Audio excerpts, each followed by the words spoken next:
जय गुरु. जय गुरु. जय गुरु. जय गुरु. जय गुरु. हं. तर मला वाटतं आता जरा आपण ना थोडी जरा आपली गती वाढवूया उजळणीची. नाही तर तुम्हाला 17 तारखेपर्यंत आपली उजळणी पूर्णच होणार नाही. हं? हो. तर कुठपर्यंत झालं होतं आपलं? 15वं झालं होतं का काल?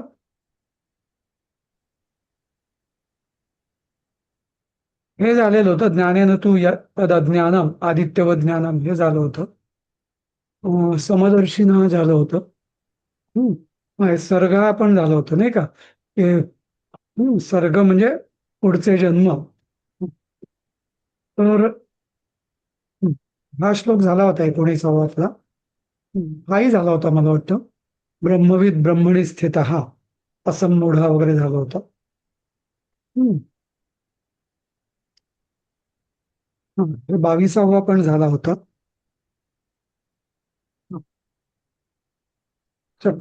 23वा बघूया. शक्नोती हैव यः सोढुं प्राक्शरीर विमोक्षणात् कामक्रोधोद्भवं वेगं सयुक्त सुखी नरः. तर प्राक शरीर विमोक्षणात.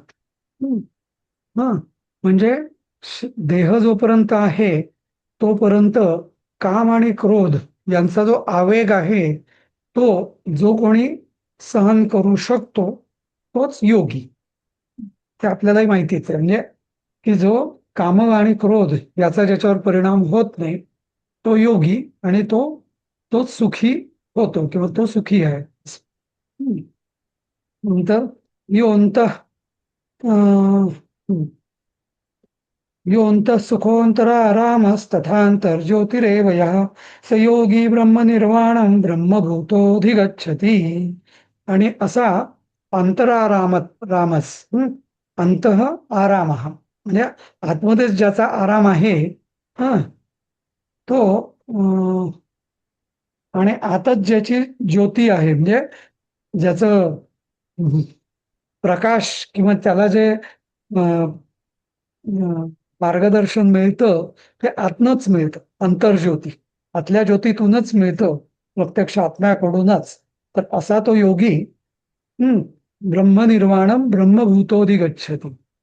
ब्रह्मभूता होऊन ब्रह्मभूता म्हणजे तो ब्रह्मरूप होऊन ब्रह्माला जातो, ब्रह्मतत्वाला प्राप्त होतो. लभन्ते ब्रह्मनिर्वाणं ऋषयः क्षीणकल्मषाः छिन्नद्वैधायत आत्मानः सर्वभूतहिते रताः. आणि असा जो ब्रह्मनिर्वाण झालेला जो आहे हं, तर म्हणजे तो कसा असतो तर ज्याचे पाप म्हणजे क्षीण झालेले आहेत म्हणजे नष्ट झालेले आहेत. द्वैधा द्वैधा म्हणजे द्विधा बुद्धी ज्याची छिन्न भिन्न झालेली आहे.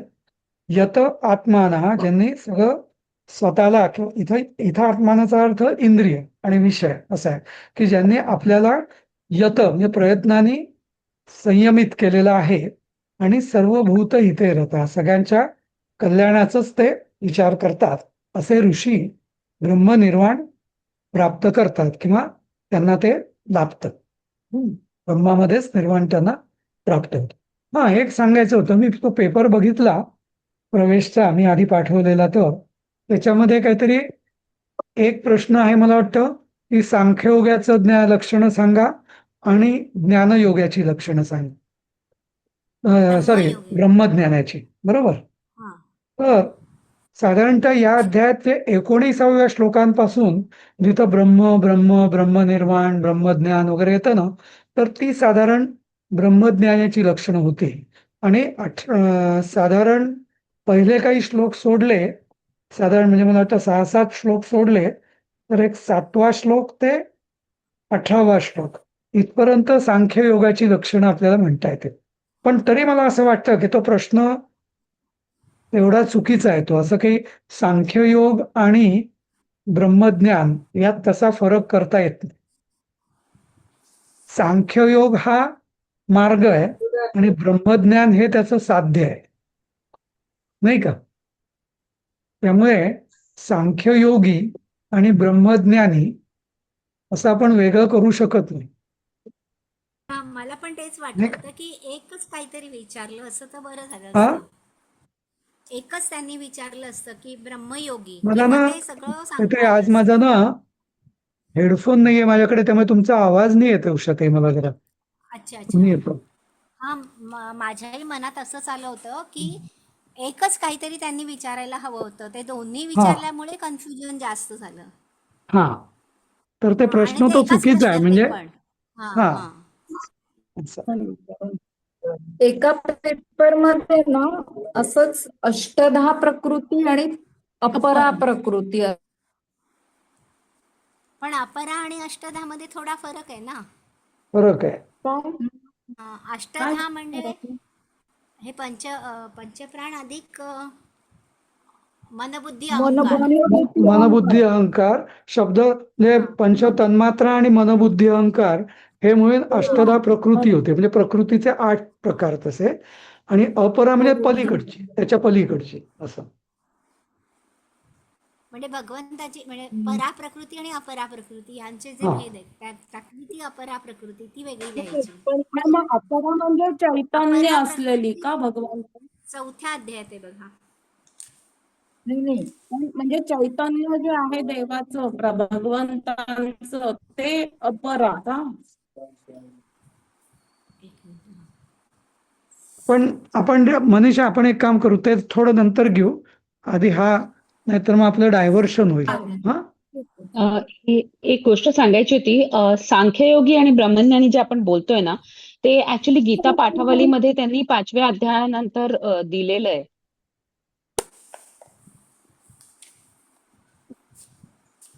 5व्या अध्यायानं तर काय स्पष्टीकरण दिलेलं आहे त्या पुस्तकामध्ये, असं हो असं हो म्हणायचंय ना तुला?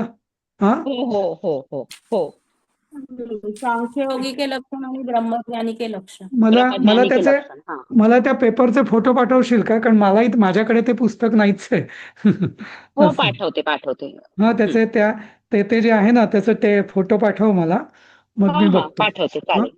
हो पण तरी हो. म्हणजे असलं ना तरी मला असं वाटतं की असं म्हणजे जसं कर्मयोग आणि सांख्य हे जसे दोन उघड उघड स्पष्ट विभागणी आहे, तशी सांख्य आणि ब्रह्मज्ञानी ही अशी करू नाही शकत. ब्रह्मज्ञानी फार तर म्हणता येईल ही त्याची शेवटची अवस्था असं. हा पण तर बघूया पाच काय ते, सहा मग बघूया, ओळीत ते बघितल्यावर मग मी सांगेन. सांख्ययोगीची लक्षणं 5-6 ओळीमध्ये दिलेली आणि ब्रह्मज्ञानी के लक्षणं ती पण 7-8 ओळीमध्ये दिलेली आहे.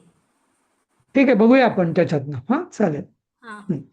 हा हा हा कामक्रोधवियुक्तानां यतीनां यतचेतसाम् अभितो ब्रह्मनिर्वाणं वर्तते विदितात्मनां. हं. आता इथं परत त्यांनी हे सांगितलेलं आहे की कामक्रोध वियुक्ताना, म्हणजे जे काम आणि क्रोध हे त्यांनी जिंकलेलं आहे किंवा त्याच्यापासून ते विलग झालेले आहेत. यत चेतसाम म्हणजे परत इथं चेतसा म्हणजे चित्ताचं, मनोबुद्धी अहंकार यांचं प्रयत्नाने त्यांना नियमित म्हणजे कंट्रोल केलेलं आहे. विदित आत्मधाम म्हणजे आत्मरूप आत्मज्ञान ज्यांना झालेलं आहे असे असे यतीनाम ब्रह्मनिर्वाणम अभितहा. म्हणजे साक्षात त्यांना म्हणजे ब्रह्मनिर्वाणच त्यांना हे प्राप्त झालेला आहे असं. त्यामुळे एवढी सगळी जी लक्षणं आहे ही कर्मयोगाची तर नाहीच आहेत, ही ब्रह्मज्ञानाचीच आहेत असं. म्हणजे इथं जिवंतपणे, ज्याला जसं मी मागे सांगितलं होतं ना की मुक्तीचे 2 प्रकार आहेत, एक विदेह मुक्ती आणि दुसरी जीवनमुक्ती. तर जीवनमुक्ती म्हणजे काय? जेव्हा ब्रह्मज्ञान जिवंतपणी जेव्हा ब्रह्मज्ञान प्राप्त झालेलं असतं तेव्हा त्याला म्हटलं जातं जीवनमुक्ती. आणि विदेहमुक्ती म्हणजे काय की उपासना मार्गात कृपा होऊन वगैरे म्हणजे आपलं सगळं पुढचं म्हणजे संचित आणि क्रियमाणे पुरलेलं असतं, पण या जन्मात मात्र ती मुक्ती म्हणजे या जिवंत असेपर्यंत मात्र त्याचा व्यवहार हा ब्रह्मज्ञानाप्रमाणे तेवढा नसतो. म्हणजे थोडक्यात चित्तशुद्धी झालेली आहे पण तरी ब्रह्मज्ञान झालेलं नाही अशा व्यक्तीला विदेहमुक्ती प्राप्त होते. पण याच जिवंतपणीच ज्याला ब्रह्मज्ञान पण झालेलं आहे अशाला जीवनमुक्त अवस्था असं म्हटलं जातं. हम्म?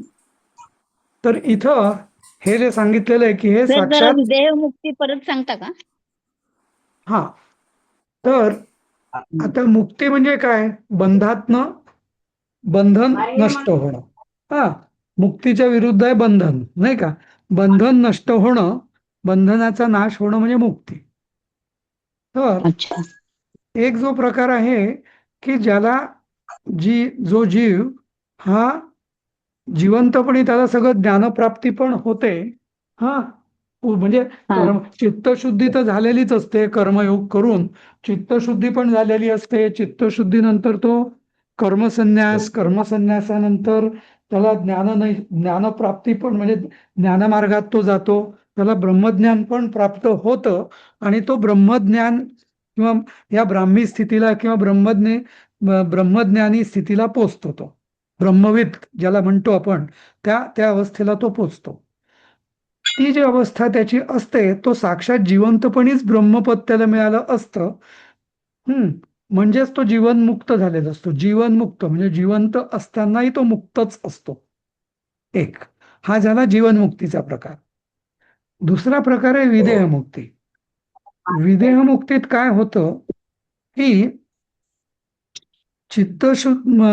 चित्तशुद्धी झालेली असते. त्यांची जी आणि विशेषतः विदेहमुक्ती हा प्रकार आहे ना, जे उपासना मार्गात बराच याचा उल्लेख केलेला असतो. की म्हणजे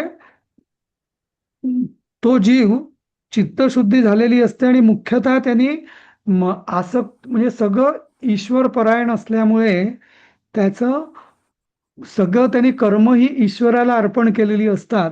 त्यामुळे त्याला भलेही ब्रह्मज्ञान झालेलं नसेल जिवंतपणी, पण जेव्हा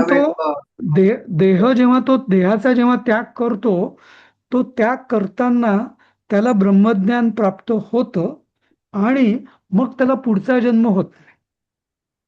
म्हणजे असं बघा, आता काशीला असं म्हटलं जातं की काशीला जे जीव म्हणजे देहत्याग करतात असं म्हटलं जातं की तिथं साक्षात भगवान शिव येऊन त्यांच्या कानामध्ये तारक मंत्र म्हणजे रामनाम तारक मंत्राचा देणं जरा काहीतरी एक मिनिट. हो त्याला काहीतरी जुनी चादर वगैरे दे एखादी, आणि एखादी ही चिन्हवाण्याला ही पण उशी दिली तरी चालेल. दुसरं काहीतरी दे, एखादी चादर दे. आणि काय झालं अविनाश?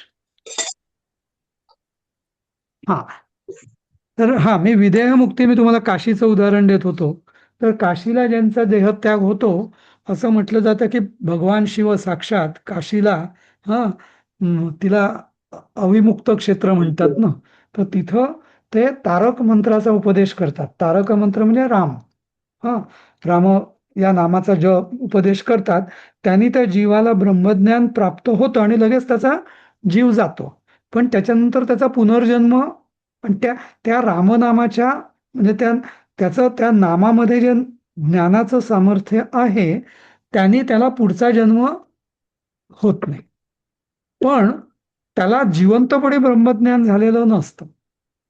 त्यामुळे अशी ज्यांना मुक्ती प्राप्त होते की देहत्यागानंतर मुक्त झाले त्याला म्हटलं जातं विदेहमुक्ती. आणि जे लोक जिवंतपणे जगत असताना सुद्धा मुक्त असतात ब्रह्मज्ञान प्राप्त झाल्यामुळे त्यांना म्हटलं जातं जीवनमुक्त. आलं लक्षात? हो.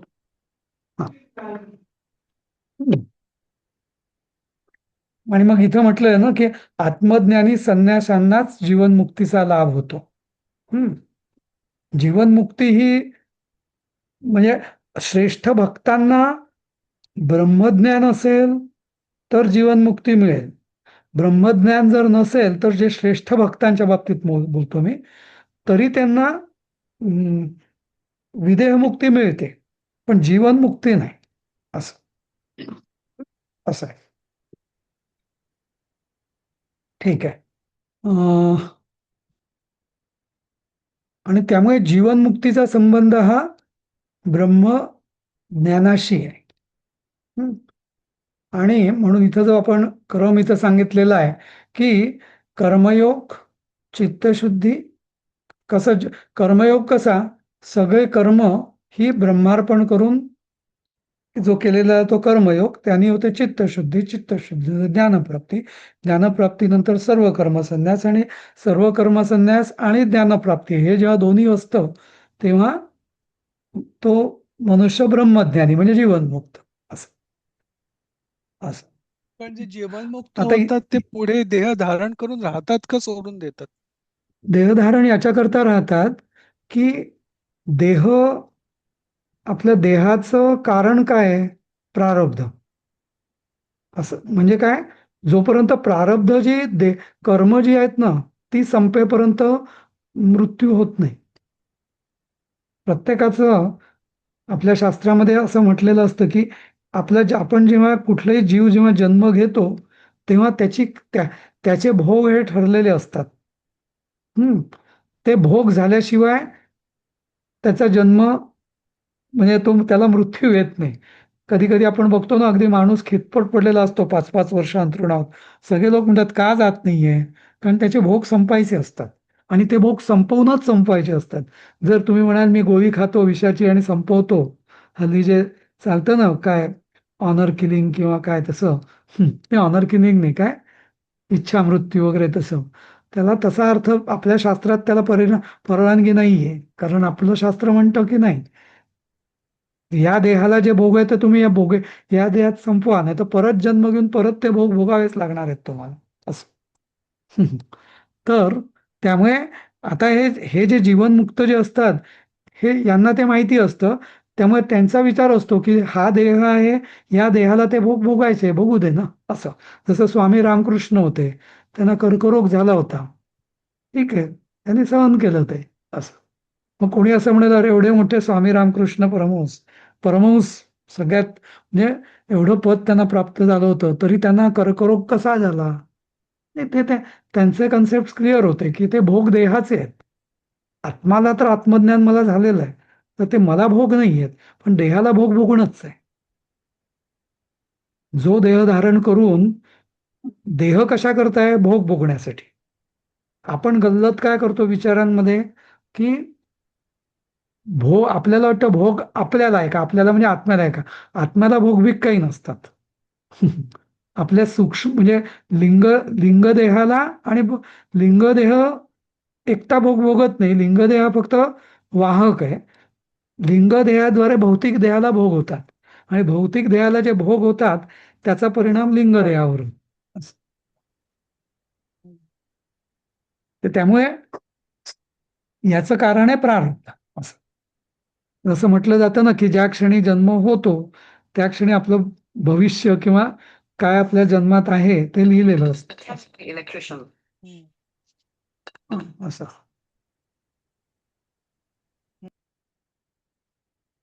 एक मिनट, हाँ क्या हो गया? बाद में देखता हूँ, हाँ 15-20 मिनट का देखो. तर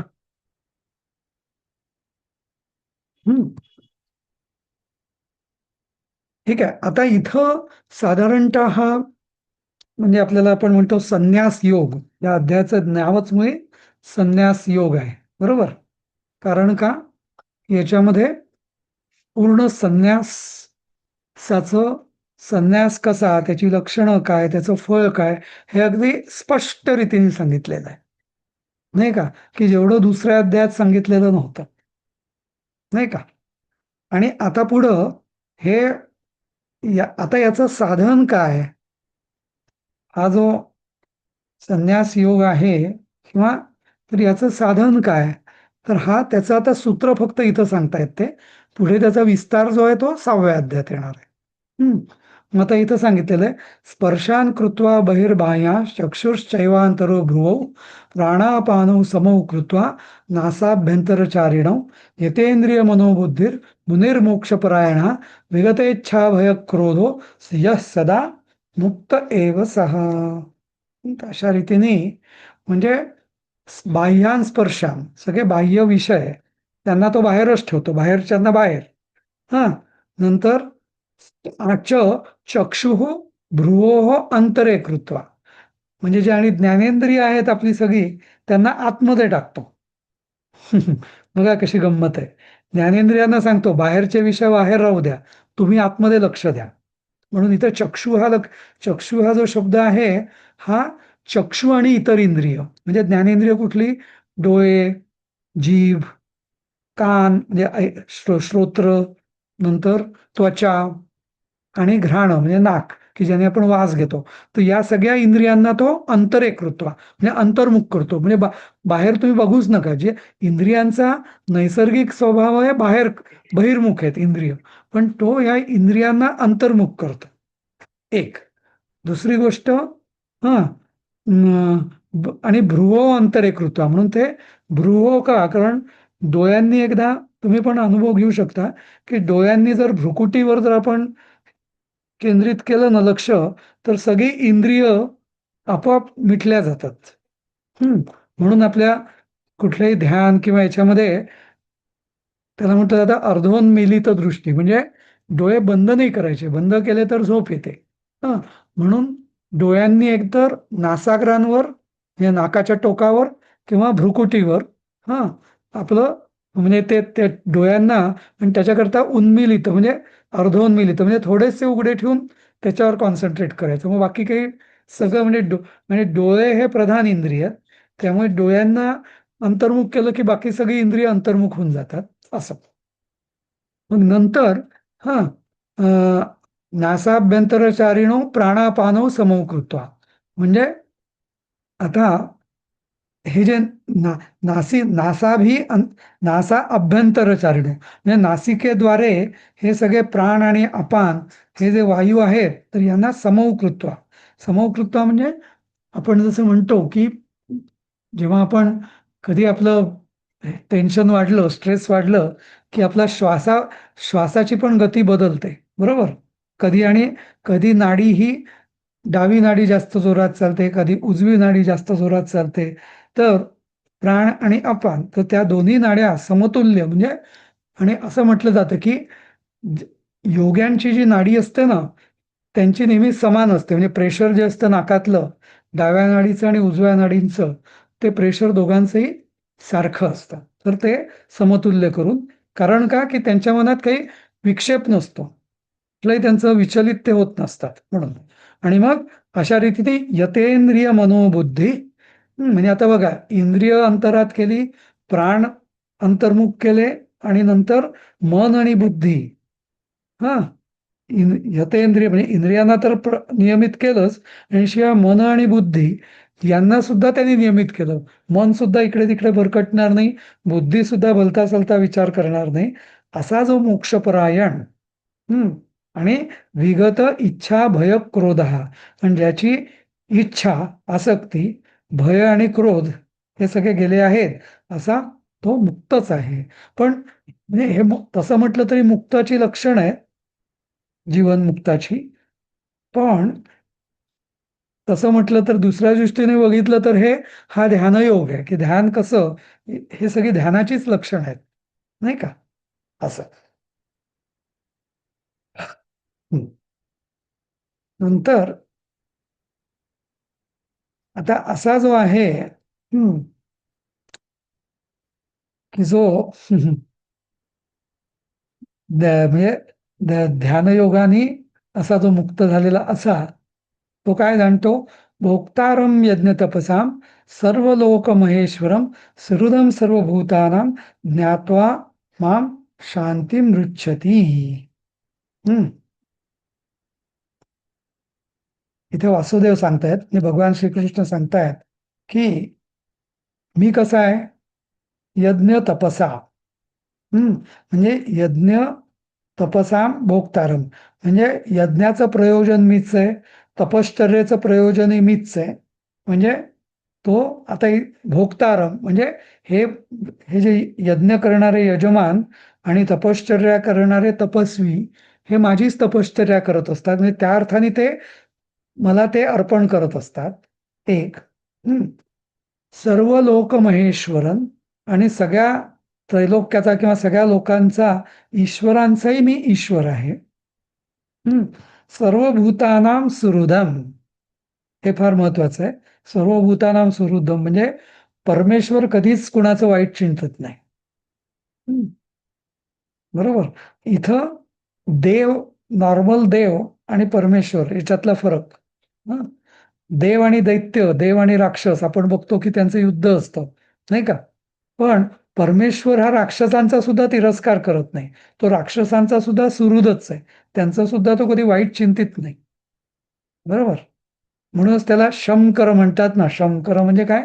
कल्याण करणारा. तो कोणाचंही, दुष्टाचंही वाईट चिंतणार नाही. जसं ज्ञानेश्वरांनी म्हटलेलं आहे की दुरितांचंही तिमिर जावो. म्हणजे काय? आणि त्यांचं एकदा तिमिर गेलं की दुरित सुद्धा सज्जनच होणार असं. म्हणजे त्यांचा तो कधी, म्हणजे त्यांचं सुद्धा तो सुहृद म्हणजे योग्य किंवा हित सांगणाराच तो आहे असं. माम असा जो मी आहे मला ज्ञात्वा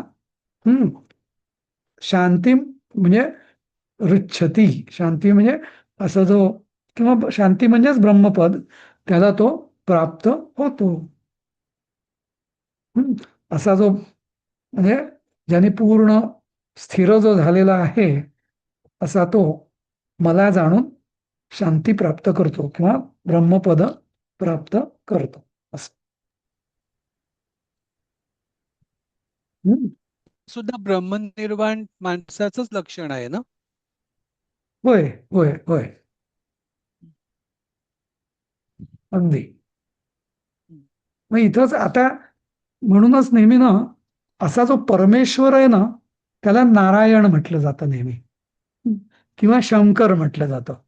बाकी तुम्ही नुसतं विष्णू म्हणाल ना, विष्णू आणि नारायणात तो फरक आहे. नारायण हा म्हणजे विष्णू हा देवांना मदत करणार आहे एका अर्थाने म्हणणार बघा पुराणांमध्ये वगैरे. पण नारायण जो आहे ना तो त्यांच्या पलीकडचा आहे. नारायण आणि शंकर म्हणजे हे परमेश्वर रूपी हे आहेत असं.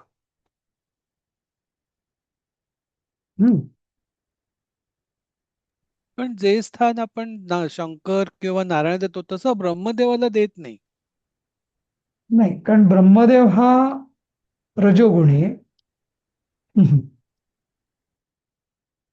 म्हणजे ब्रह्मदेवाला म्हणजे सृजन करणार आहे. सृजन कशाने होतं? इच्छा असली की सृजन होतं, नाही का? त्याच्यात रजोगुणाचं प्राबल्य आहे. विष्णूमध्ये किंवा नारायणामध्ये सत्वगुणाचं प्राबल्य आहे. शंकराचे म्हणजे जरी तमोगुणाचं प्राबल्य या अर्थाने म्हटलं असलं तरी तो संहार आहे, म्हणजे विध्वंस नाही आहे तो. संहार म्हणजे तो सगळ्यांना लीन करतो, लय करणार आहे. त्यामुळे तो ते लय करत असताना त्याच्या मनात कुठली विपरीत भावना नसते असं. त्यामुळे जगात उपासना ही नेहमी नारायण आणि शंकर यांचीच होते. कारण का? नारायणाची उपासना ही लौकिक किंवा भौतिक सुखांसाठी जास्त करून, आणि शंकराची उपासना, शिवाची उपासना ही काय त्याला म्हणतात, आत्मप्राप्तीसाठी. कारण तो सगळं लीन करतो आपल्याला, ज्याला आपण कन्क्लूड करतो किंवा लीन करतो या अर्थाने. म्हणून जास्त करून ज्यांना भौतिक सुखांची इच्छा नाही असेल जास्त करून शंकराची उपासना करा. शंकर किंवा शिवाची ज्याला म्हणता येईल. आणि जास्त करून जे भौतिक सुख प्राप्तीची जी इच्छा करण्यात ते नारायण. अर्थात त्याच्यातही असं की अगदी हार्ड अँड फास्ट नाही, पण जास्त करून बघा शिवाची उपासना ही बहुतेक म्हणजे भोगासाठी कोणी जास्त करून शिवाची उपासना करत नाही.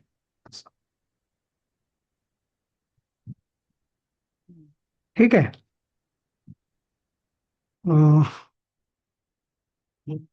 आता याचं तर हे सगळं कसं करायचं, म्हणजे आता अभ्यासयोग किंवा साधनयोग पण म्हणता येईल याला.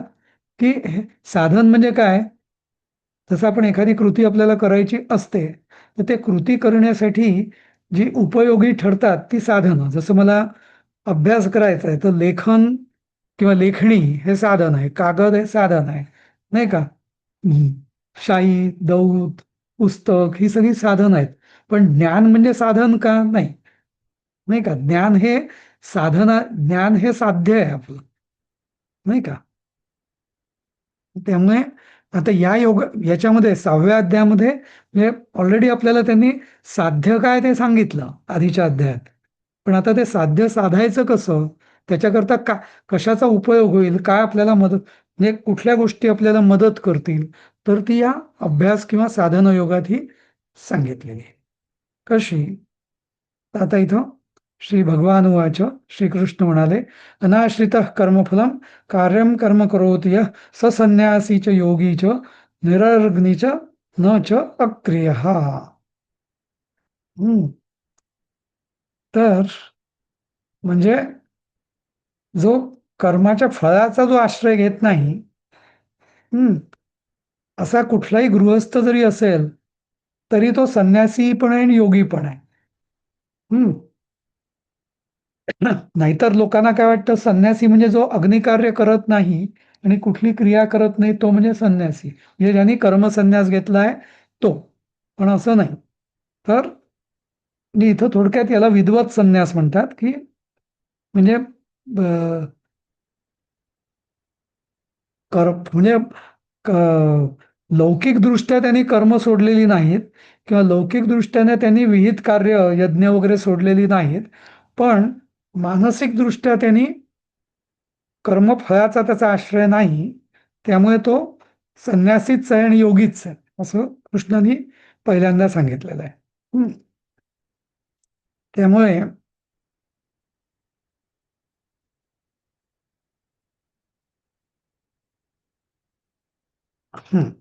पण मग आता म्हणजे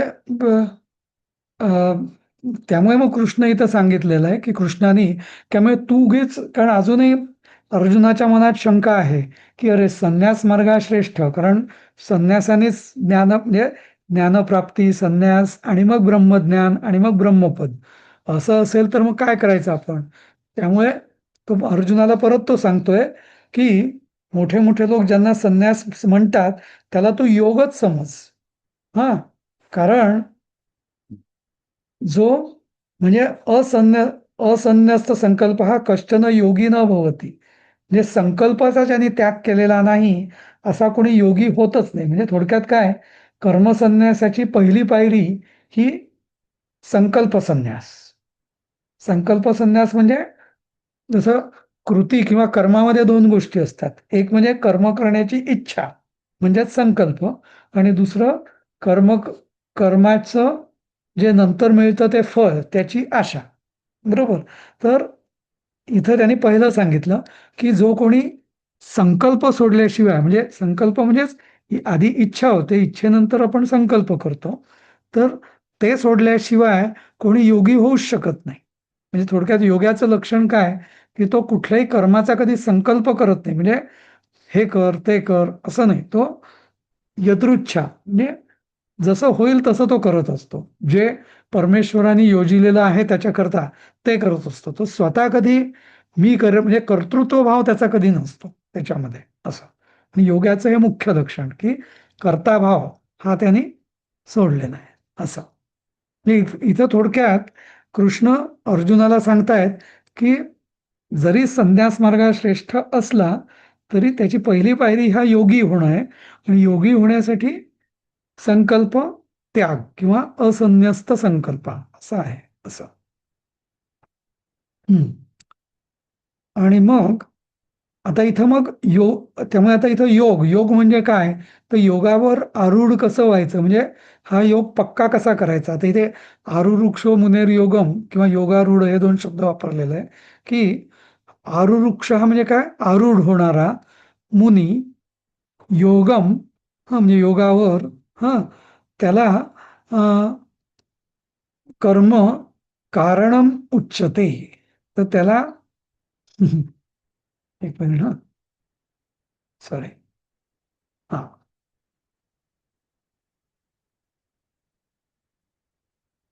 पुढे गेलो का अजून,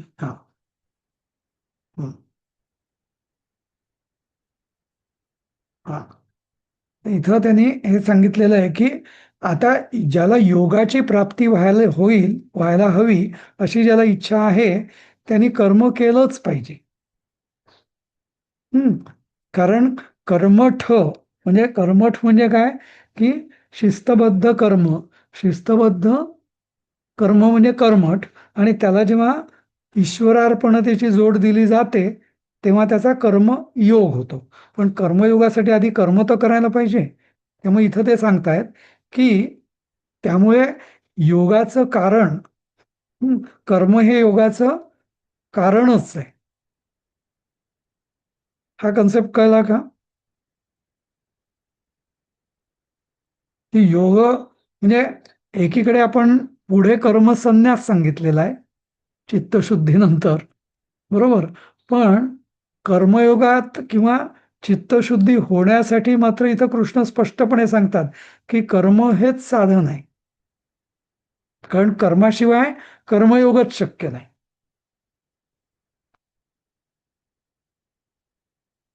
हे कसं आहे सांगू का की शक्ती मिळवण्यासाठी जसा व्यायाम करायला लागतो, रोजचा नियमित व्यायाम आपण म्हणतो की केल्यावरच शक्ती प्राप्त होईल, तसं कर्म हे रोजचा व्यायाम आहे. की आपल्या देहाला जी एक शिस्त लावायची असेल तर जसं आपण व्यायाम करवतो देहाकडून, तसं मनाला जर शिस्त लावायची असेल किंवा कर्मयोगी व्हायचं असेल तर म्हणजे शिस्त म्हणजे कुठली, कर्माला भक्तीची किंवा ईश्वरार्पणतेची जोड द्यायची असेल तर ते कर्म केल्याशिवाय ती जोड देण्याची सवय होईल का? नाही. म्हणून कर्म करता करता त्याला ईश्वरार्पणतेची जोड द्या आणि मग तो कर्मयोग होईल. आणि असा कर्मयोग करता करता करता चित्त शुद्ध होईल असं. त्यामुळे म्हणून योगारूढासाठी हा कर्म हे साधन सांगितलंय. आणि पण आता आणि जेव्हा व्यक्ती योगारूढ होते म्हणजे काय, त्या कर्माचा परिणाम होत नाही तिच्यावरती, त्याला म्हटलेलं उपशम. हम्म. म्हणजे त्या त्या कर्माचा परिणाम किंवा कर्माची वासना होऊ नये म्हणून तो त्याला उपशम हे कारण आहे. उपशम म्हणजे इथं शम म्हणजे शांती आणि उपशम म्हणजे जेव्हा आपण ईश्वरार्पण बुद्धीने कर्म करतो तेव्हा त्या कारणाने त्या कर्माचा परिणाम होत नाही, म्हणजेच तो योगावर आरूढ होतो, म्हणजे योग त्याचा पक्का होतो असं. समजलं?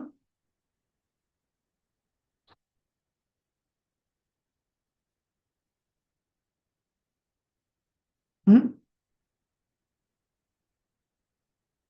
कोण सांगेल हे याचा अर्थ काय? कर्मारूढासाठी म्हणजे आरुरुक्षूसाठी कर्म हे साधन आणि योगारूढासाठी उपशम हे कारण, असं या श्लोकाचा अर्थ आहे. त्याचा अर्थ कोणी सांगाल का?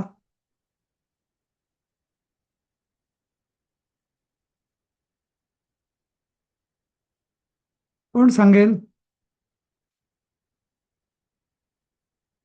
मनीषा?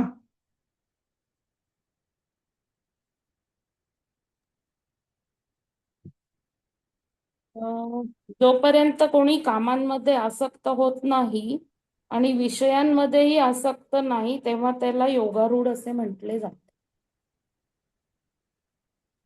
एक त्यांनी नाही सांगितलं नाही नाही दुसरं याच्यातनं एकाच श्लोकामध्ये दोन गोष्टी आल्यात. एक म्हणजे कर्मयोग आरुवृक्ष. कर्मयोग करण्यासाठी कर्म हे कारण, आणि त्या कर्मातून बाहेर म्हणजे कर्माचं लेप लागू नये, लिप्त होऊ नये कर्माने म्हणून उपशम हे कारण असं. शम मग ते योगारूढ होण्यासाठी विषयांचा त्याग, कर्माची आसक्ती नाही आणि हा संकल्पाचा हा बरोबर आहे ते ना? ते ते योगारूढाचं कारण. पण हा योग करण्यासाठी मात्र कर्म हे कारण असं. बर. नाहीतर म्हणजे नाहीतर तो आळशी मनुष्य कधी कर्मयोग करू शकेल का? नाही. तर नाही. आधी आळशी माणसाला कर्म करायला सांगायचं. कर्म करायला सांगताना त्याला ईश्वरार्पण आणि त्यागबुद्धीने कर्म करायला सांगायचं, म्हणजे तोच शम.